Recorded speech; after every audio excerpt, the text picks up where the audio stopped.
Before we get started, I want to introduce myself. I'm Thomas Foley. I'm a vice president with U.S. Bank. I work in a retail banking center right over here in Stephen Cooper's building, so not too far away. So you might recognize me walking down the street. So I worked with Stephen for quite some time. First of all, what I wanted to do to kind of get started is I want to tell you a little bit about how we use Dun & Bradstreet since they just presented before us, and what kind of value that they add and how we use them. As a bank, you might have heard the terminology a relationship bank. And a lot of times what that is a key word for banks are for banks that want you to open a depository relationship with them, open a checking account, and then after we build that relationship, then we can lend to you.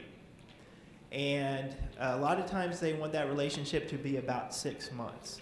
And the reason why they want that to be about 6 months is so they can see the type of transactions you do, so they can feel comfortable with the process.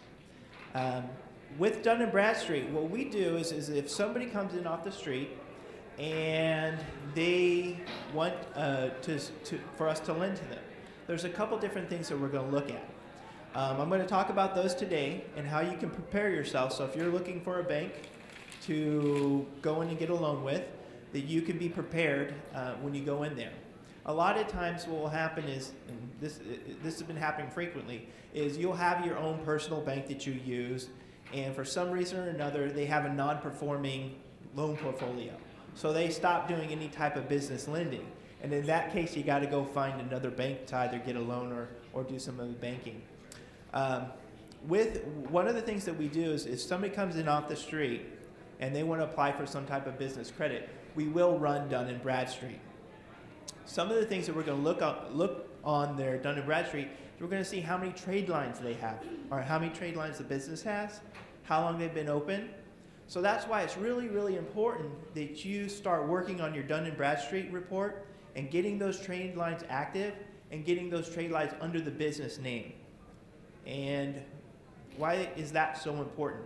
Well, we do look at the personal guarantor's financial background, but if you have a business that has a strong Dun & Bradstreet score and has a lot of business lines, you may not be required to provide income documentation.